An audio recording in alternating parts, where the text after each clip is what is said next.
Chapter 3. To everything there is a season, and a time to every purpose under the heaven. A time to be born, and a time to die. A time to plant, and a time to pluck up that which is planted. A time to kill, and a time to heal. A time to break down, and a time to build up. A time to weep, and a time to laugh. A time to mourn, and a time to dance. A time to cast away stones, and a time to gather stones together.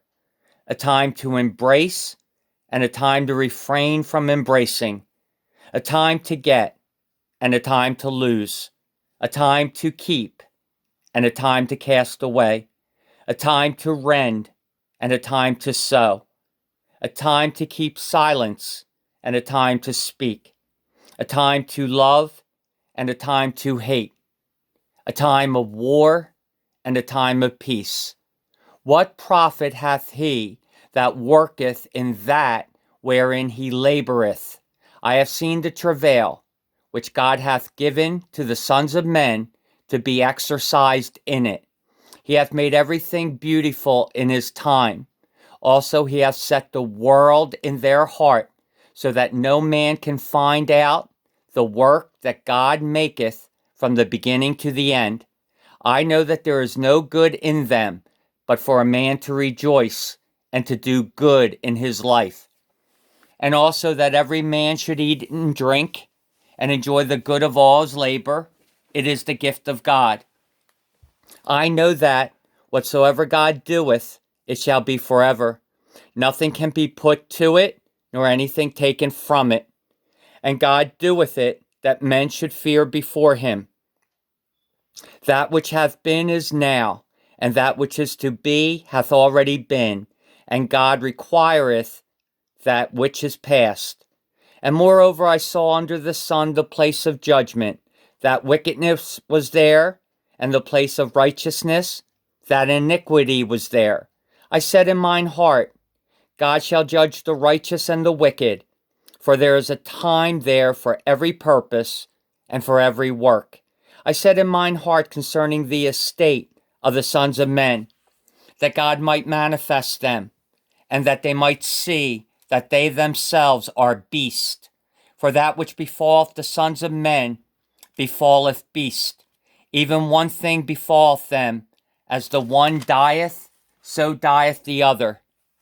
Yea, they have all one breath, so that a man hath no preeminence above a beast, for all is vanity. All go unto one place, all are of the dust, and all turn to dust again. Who knoweth the spirit of man that goeth upward, and the spirit of the beast that goeth downward to the earth? Wherefore I perceive that there is nothing better than that a man should rejoice in his own works, for that is his portion. For who shall bring him to see what shall be after him? Chapter 4. So I returned and considered all the oppressions that are done under the sun, and behold the tears of such as were oppressed, and they had no comforter.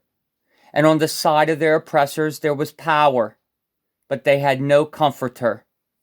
Wherefore I praise the dead which are already dead, more than the living which are yet alive. Yea, better is he than both they, which have not yet been, who hath not seen the evil work that is done under the sun.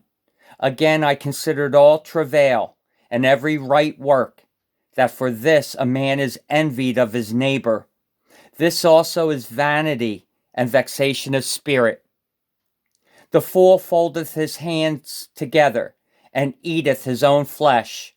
Better is an handful with quietness than both the hands full with travail and vexation of spirit. Then I returned, and I saw vanity under the sun. There is one alone, and there is not a second. Yea, he hath neither child nor brother, yet is there no end of all his labor. Neither is his eye satisfied with riches. Neither saith he, for whom do I labor, and bereave my soul of good? This is also vanity, Yea, it is a sore travail. Two are better than one, because they have a good reward for their labor. For if they fall, the one will lift up his fellow. But woe to him that is alone when he falleth, for he hath not another to help him up. Again, if two lie together, then they have heat. But how can one be warm alone? And if one prevail against him, two shall withstand him. And a threefold cord is not quickly broken. Better is a poor and a wise child than an old and foolish king, who will no more be admonished. For out of prison he cometh to reign, whereas also he that is born in his kingdom becometh poor. I considered all the living which walk under the sun, with the second child that shall stand up in his stead. There is no end of all the people, even of all that have been before them. They also that come after shall not rejoice in him. Surely this also is vanity and vexation of spirit. Chapter 5. Keep thy foot when thou goest to the house of God, and be more ready to hear than to give the sacrifice of fools, for they consider not that they do evil. Be not rash with thy mouth, and let not thine heart be hasty to utter anything before God. For God is in heaven, and thou upon earth. Therefore let thy words be few. For a dream cometh through the multitude of business, and a fool's voice is known by multitude of words. When thou vowest a vow unto God, defer not to pay it, for he hath no pleasure in fools. Pay that which thou hast vowed. Better is it that thou shouldest not vow, than that thou shouldest vow and not pay. Suffer not thy mouth to cause thy flesh to sin. Neither say thou before the angel that it was an error. Wherefore should God be angry at thy voice, and destroy the work of thine hands? For in the multitude of dreams and many words there are also divers vanities. But fear thou God. If thou seest the oppression of the poor, and violent perverting of judgment and justice in a province, marvel not at the matter, for he that is higher than the highest regardeth, and there be higher than they. Moreover, the profit of the earth is for all. The king himself is served by the field. He that loveth silver shall not be satisfied with silver, nor he that loveth abundance with increase. This is also vanity. When goods increase, they are increased that eat them. And what good is there to the owners thereof, saving the beholding of them with their eyes? The sleep of a laboring man is sweet, whether he eat little or much, but the abundance of the rich will not suffer him to sleep. There is a sore evil, which I have seen under the sun, namely riches kept for the owners thereof to their hurt. But those riches perish by evil travail, and he begetteth a son, and there is nothing in his hand. As he came forth of his mother's womb, naked shall he return to go as he came, and shall take nothing of his labor, which he may carry away in his hand. And this also is a sore evil, that in all points as he came, so shall he go. And what profit hath he that hath labored for the wind?